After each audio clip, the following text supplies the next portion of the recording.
వెళ్ళి జనాభా సేకరణలో ఇళ్ల జాబితా సేకరణలో అడిగే ప్రశ్నలు అయితే మనకు రిలీజ్ అవ్వడం జరిగింది. మొత్తంగా చూసుకున్నట్లయితే మనకి మొత్తం మీద 33 ప్రశ్నలు అయితే ఉన్నాయన్నమాట.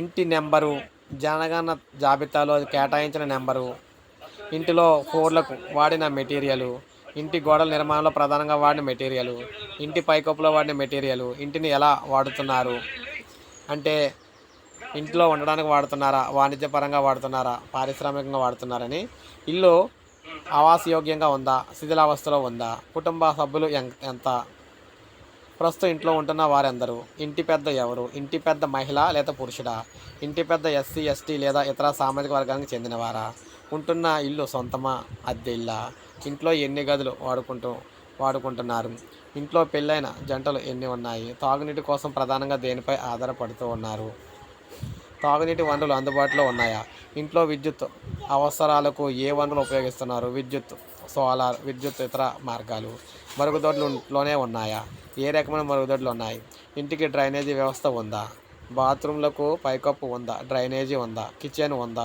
ఎల్పిజి సిఎన్జి వాడుతున్నారా, వంట కోసం ప్రధానంగా వాడే ఇంధనం, రేడియో ట్రాన్సిస్టర్ ఉందా, టీవీ ఉందా, ఇంట్లో ఇంటర్నెట్ కనెక్షన్ ఉందా, ల్యాప్టాప్ కంప్యూటర్లు ఉన్నాయా, టెలిఫోన్ మొబైల్ ఫోన్లు స్మార్ట్ ఫోన్లు ఎన్ని ఉన్నాయి, ద్విచక్ర వాహనం ఏవేవి ఉన్నాయి, కారు జీపు వ్యాన్ ఉన్నాయా, ఎన్ని ఉన్నాయి, ఇంట్లో ప్రధానంగా తినే ధాన్యాలు ఏవి, ఫోన్ నెంబర్ ఏంటి, ఇలా మొత్తంగా 33 ప్రశ్నలు ఆంధ్రప్రదేశ్లోని మనకి జనాభా సేకరణలో, అదేవిధంగా తెలంగాణలోని జనాభా సేకరణలో, మొత్తంగా దేశవ్యాప్తంగా జనాభా సేకరణలో ఈ 33 ప్రశ్నలు అయితే జనాలను అడగబోతున్నారు అన్నమాట. ఇంటింటికి వెళ్ళి ఈ వివరాలన్నీ కూడా సేకరించి వారికైతే అందులో అయితే ట్యాబ్లు అయితే ఎక్కించుకోవడం అయితే జరుగుతుంది.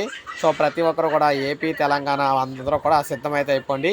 వీటికి సంబంధించి సమాధానాలు అయితే మీరైతే సిద్ధం చేసుకోండి. మొత్తం 33 ప్రశ్నలకు మీ దగ్గర సమాధానం ఉన్నట్లయితే మీ జనాభా సేకరణ అయితే పూర్తి అయిపోతుంది అనమాట. సో ఇది మనకి అప్డేట్. ఒక లైక్ చేయండి, సబ్స్క్రైబ్ చేసుకోండి, మన ఛానల్ సబ్స్క్రైబ్ చేసుకొని